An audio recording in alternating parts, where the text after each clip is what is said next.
What if I told you that burnout has almost nothing to do with your workload? Most leaders I talk to aren't exhausted because they're doing too much. Rather, they're doing too much of the wrong things. Many leaders are operating from an outdated script that equates busy with effective. Today, we're tearing up that script. We're going to show you how to stop leading from obligation and start leading from authority, which might be the only way to survive the AI era intact.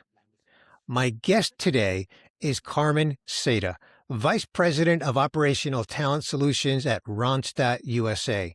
Carmen leads staffing and talent strategies for the manufacturing and logistics sectors in Northeast Georgia. And what you're about to hear goes way beyond talent acquisition. Carmen is bringing a bold, insightful lens to what's really holding back leaders and how we can all lead more powerfully by reprogramming the way we think, choose, and act. And spoiler alert, everything Carmen stands for aligns totally with my fulfilled leadership mantra, and I'm excited for this conversation.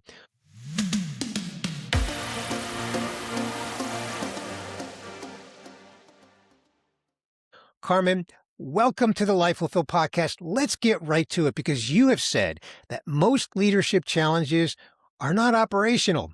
They're about identity, timing, and authority. What do you mean by that?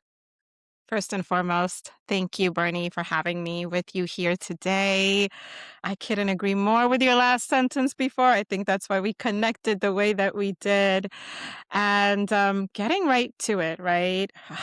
The challenges aren't operational. And when I say identity, timing, and authority, they're three very distinct things. I say identity first because understanding who we are and how we're responding to our current life, work, challenges is a strong identity theme that requires a lot of self-work, self-actualization from a leader. So that identity, who they identify with, how their own operating system translates, it's first and foremost the most important thing that a leader needs to self-assess themselves to work in an area of life where, like you mentioned, AI is coming in, right? The human factor of our work is coming in. And it starts with that leader themselves, truly knowing and understanding themselves. The next word that I use is timing, because where we are with things and understanding that not everything is a pressure. We've just come from big time hustle nature where everything had a deadline. Everything has like this rush factor to it. And I mean, there's a part if you're strong in your identity and you're strong and you're embracing the AI, you can kind of help yourself in some ways. But understanding what is truly important for me to know at this time, what is really going to drive my business, chances are it's not KPIs, it's something else underneath there that is Mhm. actually the core of what's driving it. And the last one is authority, because when you master who you are, when you master what is truly important in that timing, you master your own authority. And our own authority and our discernment in that authority, in that authoritative state that we take, is going to be so important. And it doesn't encompass just power, it's also sensitivity, it's also imagination, it's also just truly understanding teamwork and what that really means. Okay, you said a lot there, Carmen. So thank you for unpacking that, and very succinctly as well. I do want to put. I don't think this is going to surprise you. I want to put an exclamation point on the very first one, the identity one, because as I said in the introduction, we're totally aligned, and identity self-awareness is so important. I think I may have shared with you. I know I've shared this with my listener before on previous episodes that according to a Harvard study, only 15% of us are sufficiently self-aware. And that really impacts leaders. So I love the fact that you begin there with identity. And then, of course, you add the other timing and authority. And what I want to ask you as a follow-on question to this is, what kind of expectations do leaders have? Have they inherited a playbook that maybe doesn't recognize this or maybe is out of date? They've inherited a playbook, and I think to some degree, what you said, I mean, it's so critically important when you said that 15%, right? We're just operating from this like different dynamic. And we've got boomers getting ready to like retire out, and we've got Gen Xers who have had to be like this middle place of where we are. Um, but we're realizing, I don't know what if it's the AI or if it's the pandemic in action, that we don't have to work the way that we did. But when a leader has been in this is how it's always been done and doesn't understand that we're all being challenged to learn differently, to act differently. Like I like to tell a lot of my clients and people that I work with is we've mastered that other script already. We've seen the results of it. We've been practicing it for years, right? Industrial Revolution came in and it just, it has been this churn ever since. What about if we could make it happen differently? What would that take? What would that look like? As a leader, if you're not self aware, you're not going to be aware of the engagements in your team and how to engage your teams properly because the newer generations, right? Millennials set the standards for balance, but we've got the Gen Zers and the Gen Alphas coming in. They're driven by purpose. And Yeah. so as a leader, you've got to be aligned with that. Just to put one other exclamation point on the whole concept of the outdated playbook, um, you and I are recording this on a platform, happens to be Riverside. Shout out to Riverside. I emailed you the link to it. I didn't fax it to you, Carmen, right? Faxing is so out of date. Once upon a time, faxing was very common, but it's out Mhm. of date, right? But yet, so many leaders are faxing. It's a metaphor, meaning they're Yeah. working with an outdated playbook. And Yes. and it's mind blowing. Where I want to go next, because I want to cover a few aspects of Yeah. this while we're together, is I want to talk about burnout, because burnout is something that I see a lot of. I'm sure you see a lot of it as well. And so, speak to that. What are you seeing in the way of burnout? Why are leaders burned out? How are they handling Mm. it, et cetera? I'm going to share something that an attorney that I recently met with mentioned. And I think his line really encompasses that it's that the dream that we were given to grow up with wasn't really true. And I think for most people here, maybe not so much of the newer generation, when I say this, it's going to really track. And that is that we grew up learning to do well in school, to go to college, to be the first one at work, to be the last one to leave. We've acquired so much debt for our education to get to where we are. And then we have to pay that debt and the costing, the rising costs, right? And we can get a little bit into that too, is still a factor. And so this lawyer who had been in business now, he was in his 60s. He was like, I've not gotten out of the cage yet. And my response to him, it's like, we thought we were asking for freedom, but we wanted freedom to do those things, not freedom from. And those are two very different things too. The freedom to be who we are, to do the things that we want. And how does that look like? The freedom to love what we're doing. That is the true thing. If you love the work you're doing, then you're living free. But if you've mastered the script that we've been given, just to realize you've just fallen into the same cage of the power grid that got you there, you didn't master your authority. And now we go back to that identity and authority work because that's what's at the core. So, in your experience in working with leaders, how are they overcoming this? Because that's huge, and it's not something that sometimes people will come to understand No. quickly. And even when they do, Carmen, I'm sure you've seen this, sometimes there's some denial that's going on, Hmm. because it's a realization about something that can be painful and can be kind of difficult Hmm. to break through and work through from a leadership freedom standpoint. So how are you seeing leaders, break through that? That question is so rich. Why?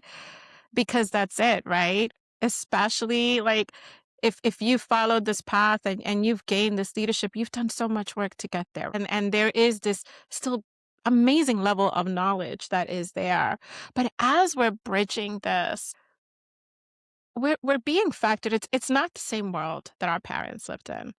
Let's face that. That's first and foremost. That was the fax generation. That was the fax generation, exactly. And the fact is we're not in that anymore. And with inflation, with the current landscape of business and what we're seeing, right? The changes of work, the proliferation of AI and automation and technology, that has in a lot of ways given certain freedoms to certain people who have known how to utilize it. And now leaders in big companies are having to pivot.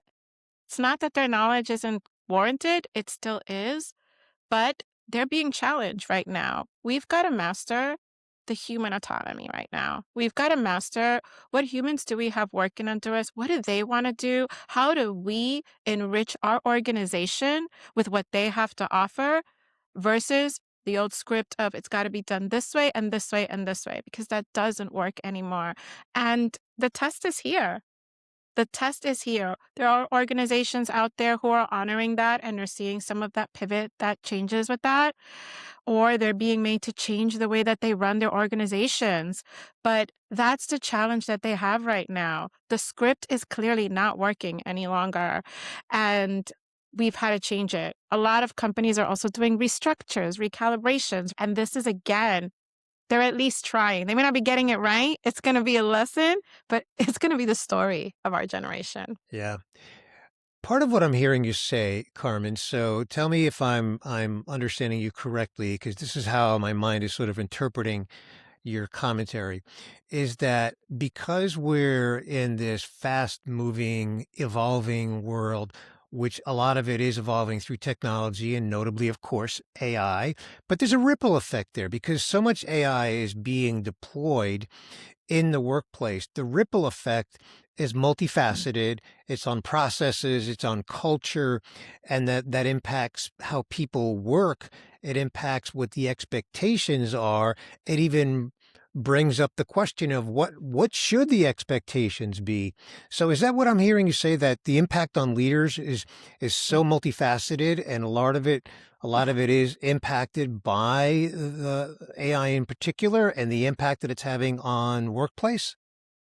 You know, it's so again just such a dichotomy right now. And it makes me think of as I was leaving the office, we have a marketing visitor in our office, and we were just having this conversation about I work in the manufacturing and logistics sector, and I have seen some automations take place, and it's been really exciting to see a robot picking and packing things. But right on the corner of the two robots were two computers for the people who need to work to program them. And I was sharing that story and thinking about how when the tractor came out, farmers thought they were going to be out of work. Hmm. Right. And he mentioned that like when this came out, when the computer came out, we thought we were going to be obsolete. Right. We've had to learn how to do things differently. And so leaders are mitigating the fears of work, and the workplace is needing to understand they didn't come here to do administrative tasks. If you think about a purpose of life, it isn't to sit there and write down numbers. Maybe it is to analyze that and to decipher what those mean, which AI can help with, but it's never going to take over the human component. We live in a human world. So on that point, the point about how we live in a human world, and yes, we use technology in business, but humans are the ones that are using it. Doesn't this come full circle back to identity? Yes. Doesn't this come back to this whole concept of who are we in this current world, and Hmm. how do we manifest that, harness it, and succeed? Yes. That's exactly what this does. And this is the work that I do in my private coaching practice as well. I use something called BG5, which is the business application of human design. And whether to some people it may be a little out there, to some it isn't, I still think it's such a great exercise in identity work. It's based on one of the oldest texts, which is called the I Ching. And the I Ching drives purpose into work, right? And it's like, for example, what are the shadow sides versus what can I learn from this? What is this really teaching me? When there's a lot of discord and I'm not wanting to listen, right? That's a call for me to practice discernment and to listen in. And so we work through that through these very like unique ways, and it's self-identity work. And, I've had a little bit of exposure to human design, just a little bit. And it's funny you say that some people think that it's a little out there. I think the reason, because that was my first reaction, to be Mhm. honest, Carmen. I think the reason is because it's just so different. And I'm wondering, as you work with people and discussing the human design, and I think you said BG5, BG5, yeah. yeah. Um, what's the learning curve? How are people embracing that? Mm. It's a bit of self-work, and what I start with is at least 70 to maybe about 89% of us work in a state of frustration and bitterness because we can't make the things we want happen. We've been taught and felt that we just need to control, control, control. And this may sound easy when I mention it, but we all know that the layers that we've built to be in this hustle, hustle, go, go culture have taken years to create. And so it's really is truly like the peeling of an onion, is to realize that most of the things that drive successful feelings with us, like satisfaction, happiness, peace, are driven because we have been in an energetic zone of our genius and we have honored it. We've said, this is what I want to bring to the world. This is what I want to do. And it oozes out of us in a certain way. Will that test our capacity to not get frustrated at us sometimes? Absolutely. But that's the man in the arena, right? If you've read that tale of like you fighting and you keep fighting for what you believe in, and that's the tenacity. So when you can identify that within yourself and create your own clarity concepts around it, that is what to me drives it. And I'll make this small note too. Like I have taken so many assessments in the workplace. Every time I do those, they're always the mood that I'm in for the day. They just tell Okay. me who I am in that day. They may drive some behaviors that I may be helpful for and notice, and I have gained insight from that. But it doesn't help me to explain the why behind it. It's just like I need to change X, Y, and Z instead of why do I feel that way? Why did I come to believe that this doesn't matter? And what are the things that do matter? And that is the difference in the way that I work with helping leaders identify their identity and gain their authority voice. Okay. Now, we open this conversation by speaking to the three pillars, if you will, and pillars is Mhm. my way to frame it up: identity, timing, and authority. We spent a lot of time talking about identity, so let's spend a little time unpacking timing and how that fits into that equation of those three pillars. Mm. There's a bit of a different approach to that. I think that if we look at the seasons of life, we have to realize we're all in a collective dynamic together. A lot of us, many of us, are dealing with the shifts that AI is going to bring into the world, dealing with the way that we do business globally is changing from both a political landscape, but we're all faced collectively with these challenges. And so the timing piece is critical for two reasons. What is important in this moment and how many leaders operate from every week I have followed XYZ and I've got to get to this goalpost without discernment. Timing, the timing factor helps us discern what is it that is really important in this moment. What are the behaviors that we have to achieve? You can have a set of KPIs each week. And for the weeks where you maybe don't have that much client activity, those things can help work.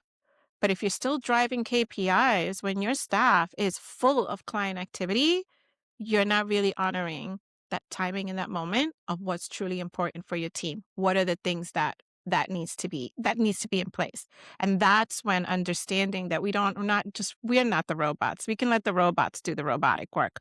We're the assessors of where we are in time and space right now to really drive what's important.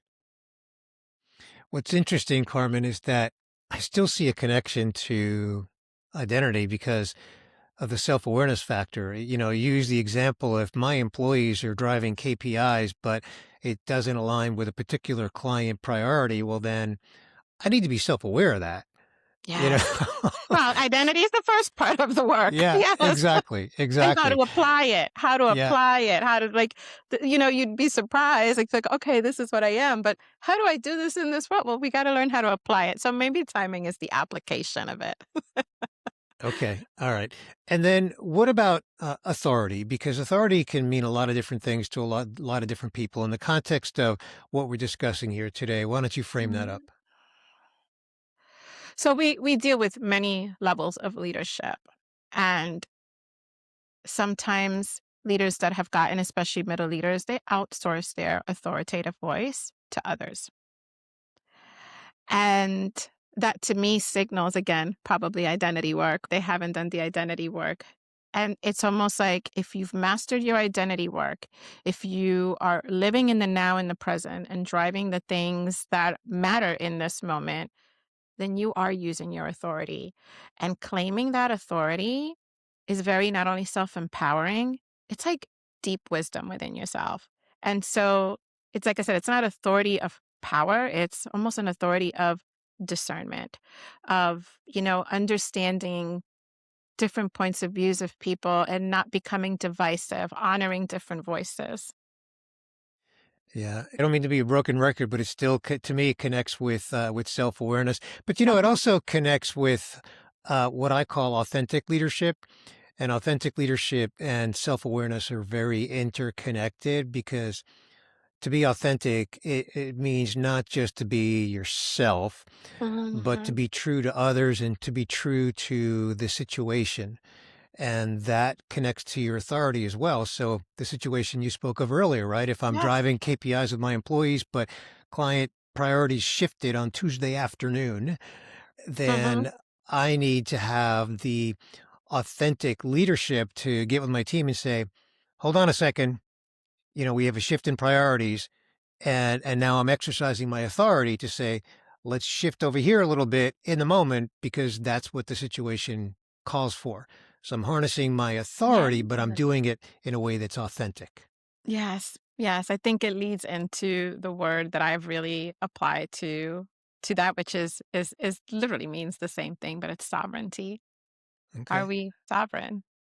Maybe that's the deeper question. Are we in this moment, are we being sovereign or are we being driven from things that we feel are beyond our control? I love that. I love authentic leadership. Yeah. Yeah. Great. Okay. So as we get close to wrapping, we're not there yet, Carmen. I want to ask you big picture, crystal ball. Where do you see us going in this world that we both live and work in, which is leadership, right? What do you see as the future of leadership? Hmm. The future of leadership. I mean, no one can foretell the future, but I do feel that drastic changes are coming. I feel the way that we work is not going to be so more of a job title or position, but an area of expertise. And leaders are going to have to be adept to understand what expertise do I need today, tomorrow, this week, this month, this year, for whatever goals I have going in my team. And do I have that correct expertise? I feel we're going to all need to be working more in that zone of genius. For me, it's seeing cycles, right? To give an example, I can look and see where something is broken. I bring a bunch of new ideas in to like renew new cycles and can motivate a team to do them. And once they're functioning the way that they're functioning, it's almost like if I look at even just how ironically this has played out in my life, even with my frustration, it has always been me, okay, great, you mastered this, they mastered this. Now let's send you over to the next team to do that. Right. And it's like I live in this zone of this is the way that I lead people is seeing what is broken, fixing it, making those judgment calls, and then like helping them, motivate them, seeing who is in that team. Are they there? Right. And I think that that's going to be a big case of it. I have taken teams and pulled them apart where they had specific job profiles and noticed that you guys are all called managers, but you are amazing at training. You are amazing at sales and you keep your team operational. Let's forget these titles and let's do this all together for a region. And it's helping everybody see themselves like exactly in this is what I love to do part of my job. So if I'm in this role and I love to be operational and technically driven and I love to make sure that our teams are compliant, why am I spending my time out there selling? We're not using that salesperson in the right capacity. That's not their zone. And I really think that this is an area that leadership is going to have to harness in this new era post AI. So yes, and so the only thing that I would add to that, Carmen, and boy, I'm going to be a broken record here, is the whole self-awareness thing. And the reason that I'm so emphatic about that is because of the 15% number that I shared, right? If Yeah. only 15% of us are self-aware, Hmm. then we need to be aware, no pun intended, maybe a little bit, of that fact and Yeah. consistently encourage people and strengthen people's ability to be self-aware so that they can harness all the opportunities that are in front of them. And, I have to share this thought with you because as we get a little closer to wrapping our conversation, this conversation really, to me, has been sort of a lens into what leadership looks like beyond the things that we expect in the day-to-day workplace, tactics and KPIs and reports, and really more about what it means to lead, as you say, with identity, with timing and authority. And I love that. And I want to say something to my listener right now, and that is because I encounter this all the time, and Carmen, I'm sure you do as well. So, listener, if you have felt the strain of leading from obligation, a place of obligation instead of from a place of authority, and if you feel any kind of burnout and you're not experiencing fulfillment, I hope this conversation really reminds you, first of all, and foremost, you are not broken. You're just misaligned, and it's really it's feedback, and you're on the journey to fulfillment. And so, just remember that, and remember this conversation and those three pillars that we discuss here today. So, Carmen, thank you so much for this conversation. Where can people connect with you and just learn more about what you've got going on? Mhm. So I do have a website for my private coaching practice that is called carmenseda.com. So just my name. And you can follow me also on LinkedIn, where you get to also, if you are feel inclined, you can subscribe to my new newsletter, which is called The Sovereign Leader, for more of these types of insights. The Sovereign Leader. And is that a LinkedIn newsletter?